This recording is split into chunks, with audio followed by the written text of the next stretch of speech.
Investing in the 21st century can seem quite intimidating, especially to newcomers. When talking about the stock market, it's not hard to imagine the chaotic trade floors seen in popular films such as The Wolf of Wall Street or Trading Places. But today, investing can be a lot simpler, as it is mostly done digitally or with the help of robo-investors.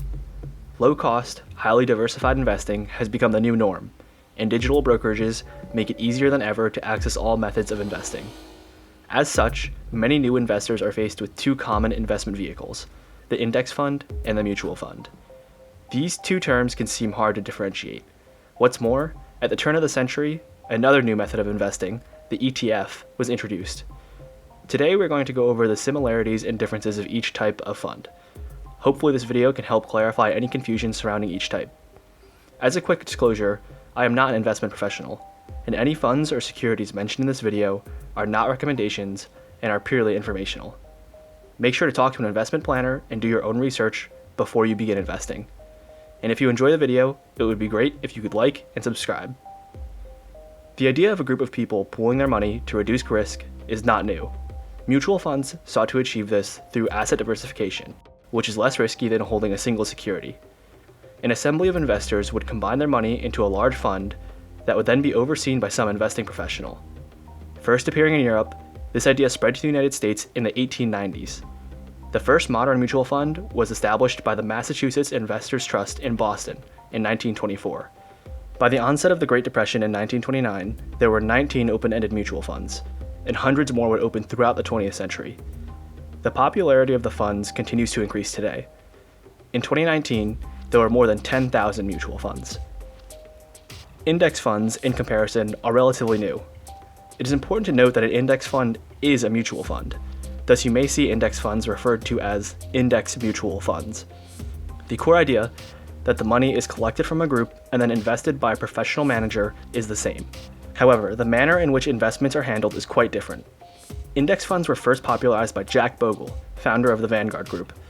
The first index fund, known today as the Vanguard 500 Index Fund, VFINX, launched in 1975 to much skepticism and only held $11 million in assets.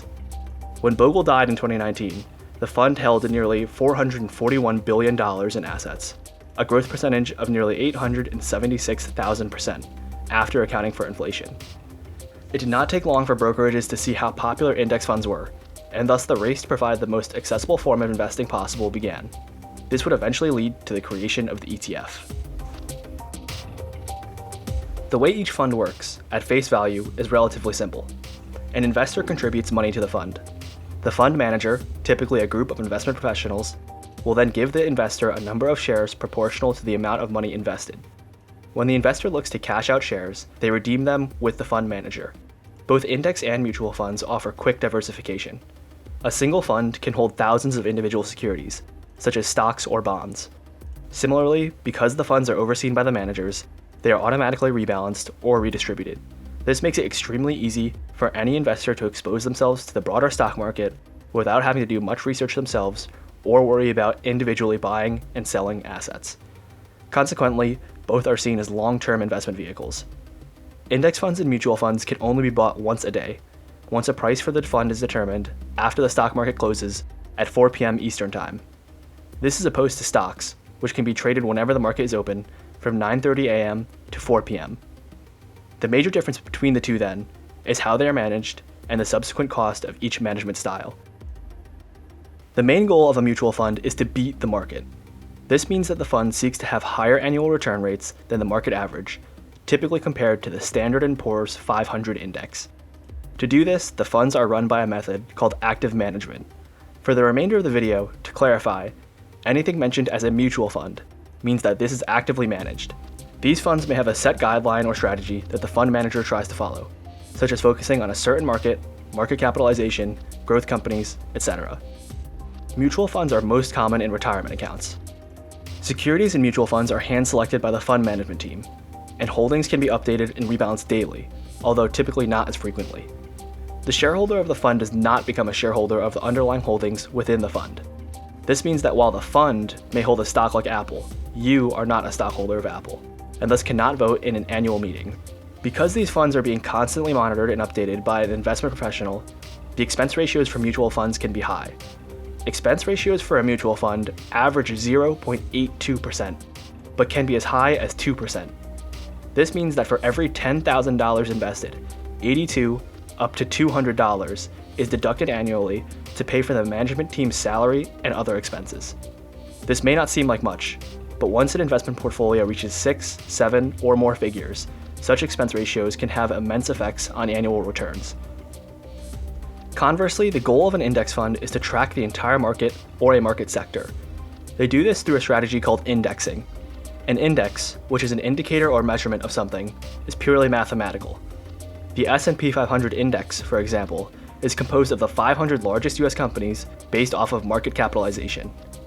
Index funds are a basket of securities bought by a fund manager that seek to replicate this index.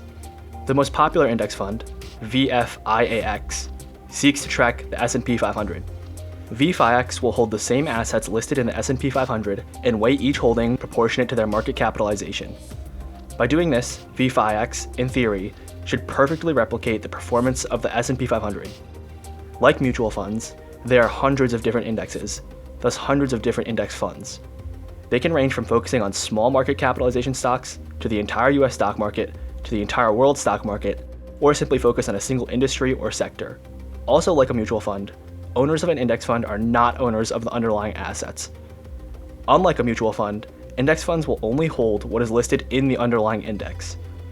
The fund manager's only job is to update the fund when the index rebalances, and not actively seek better investment opportunities. This method of oversight is called passive management, as opposed to active management used in mutual funds.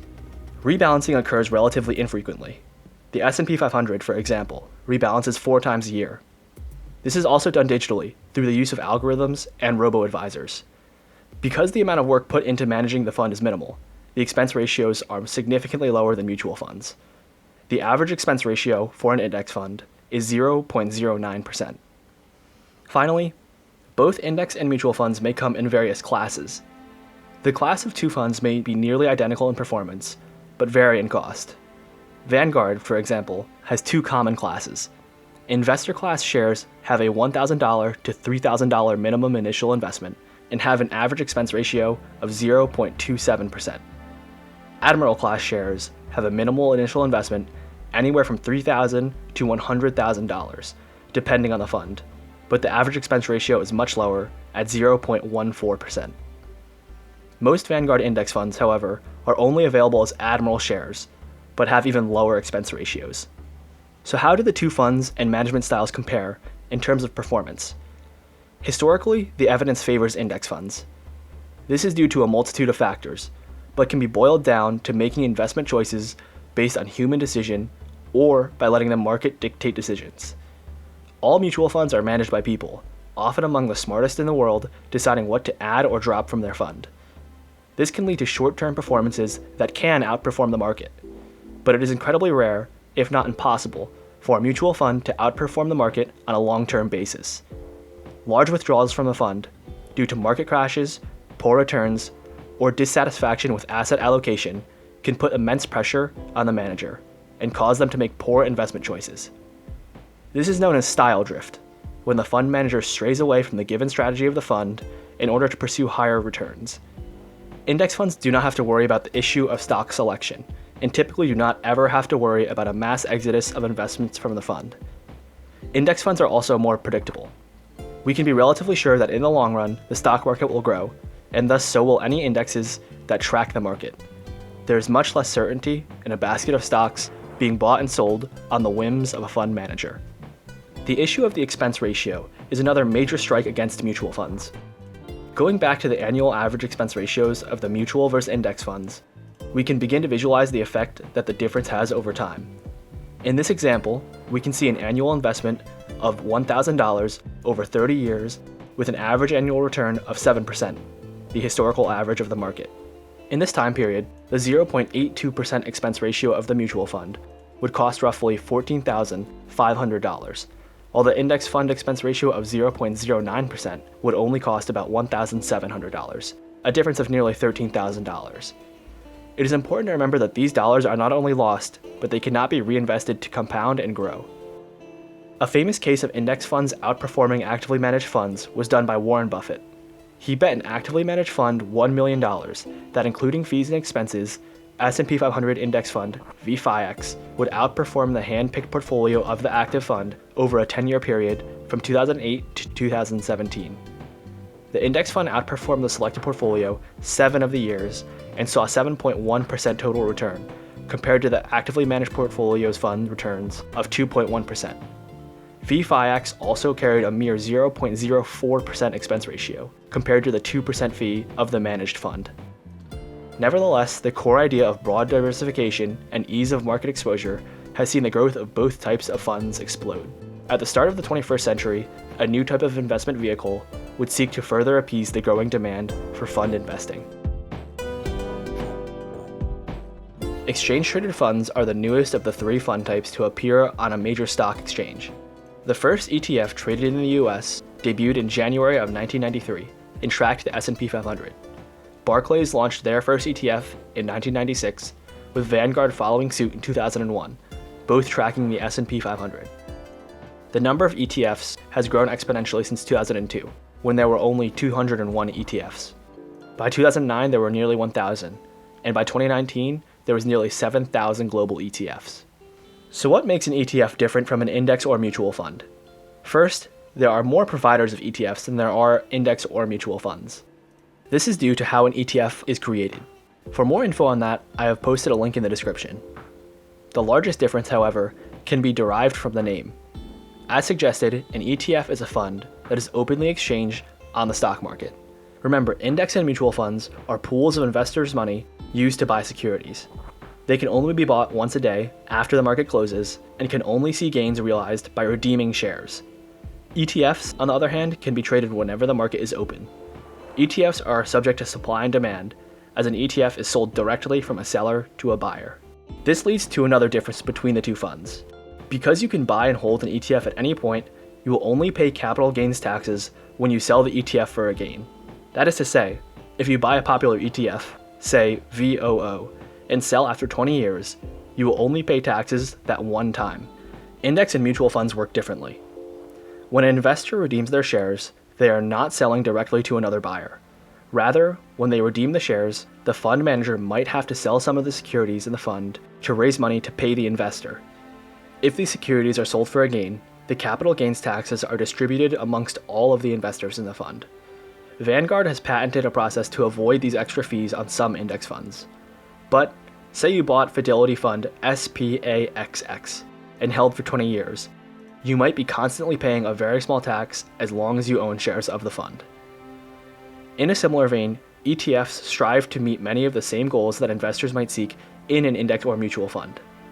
ETFs can carry thousands of stocks. Many ETFs invest passively, thus the expense ratio can be extremely low.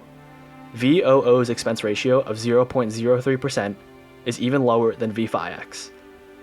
This holds true for most ETFs that track an index. Not all ETFs are created equal, however. While VOO's expense ratio is 0.03%, the SPDR S&P 500 ETF, SPY, has an expense ratio of nearly 0.095%. The most popular ETFs tend to follow indexes, very similar to their index fund counterparts. The growth of the ETF industry has also seen various spin-offs of the index ETF.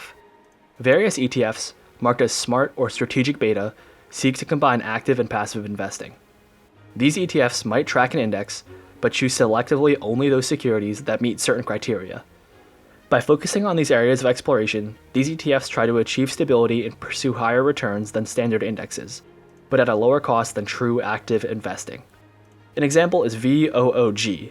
This ETF selectively tracks stocks only within the S&P 500 that Vanguard determines as growth stocks. Its expense ratio of 0.1% is slightly higher than VOO, but has also seen better performance as of this video. Active investing ETFs have also started to gain traction. Like mutual funds, these ETFs seek to outperform the market as a whole. A popular actively managed ETF is ARKK, which focuses on highly innovative companies with the hope of seeing high returns. While the fund has seen impressive returns, the expense ratio is 0.75%. Because ETFs, especially ones that are actively managed, are relatively young, it is difficult to tell how well they will perform against standard index ETFs over the long term. A strike against ETFs is that given their broad flexibility, some have commission fees. This means that for each time you buy or sell an ETF, you may have to pay a flat fee. This can eat into returns if traded often. However, as brokerages compete to retain and add new customers, many have done away with commission fees. Popular brokerages such as Robinhood, Webull, Charles Schwab, and Fidelity do not charge commission fees. However, it is always important to double check before investing. Investing can be confusing and time-consuming. The rise of index funds and mutual funds in the past half-century have sought to combat these issues and bring easy methods of investing to the masses. By investing in index funds and mutual funds, investors can easily diversify with a hands-off approach. As the demand for these types of investment vehicles have grown, the funds have become more and more comprehensive. Nowadays, it is likely that you can find a fund that covers almost any target sector or strategy imaginable. While the expense ratio may seem insignificant, over time the variations in returns can be substantial. Investors should always make sure to investigate the pros and cons of passively managed index funds and actively managed mutual funds. The adoption of the ETF by many brokerages has added further momentum to the passive management revolution. ETFs can offer similar indexing strategies to those found in index funds. Because ETFs are traded during market hours, they can be bought and sold numerous times a day. If your brokerage offers fractional shares, the barriers to buying an ETF can be as low as $1, compared to the multi-thousand-dollar minimums for some index funds. Mutual funds have been around for hundreds of years. Today, they are still an extremely popular choice for investors who seek to give their money to professionals who try to beat the market. The potential for higher returns, however, comes at a guaranteed higher expense ratio. Nowadays, along with ETFs that follow an index, there are actively managed ETFs. The idea of investing hard-earned money into the stock market can be quite daunting. But to quote the father of the index fund, Jack Bogle, "Invest you must." Investing early and often is a tried and true method of building wealth and diversifying income. However, it is impossible to guarantee any future performance. To quote Mr. Bogle again, "In the short term, the stock market is a casino, but in the long run, it is a cash flow machine." Investing in a diversified fund, be it an index, mutual, or ETF, can be an excellent way to get experience in the stock market at reduced risk. Many never stop investing in these funds after they start. Make sure to do your research before you invest to see if a fund, brokerage, or security is the right fit for you. Please remember that this video is informational only and should not be considered a recommendation to buy or sell any security mentioned. If you guys are interested in any further reading on this topic, I have listed my sources below. If you enjoyed the video, please remember to like and subscribe. It goes a long way in helping me build the channel. Thanks, and I'll see you guys in the next one.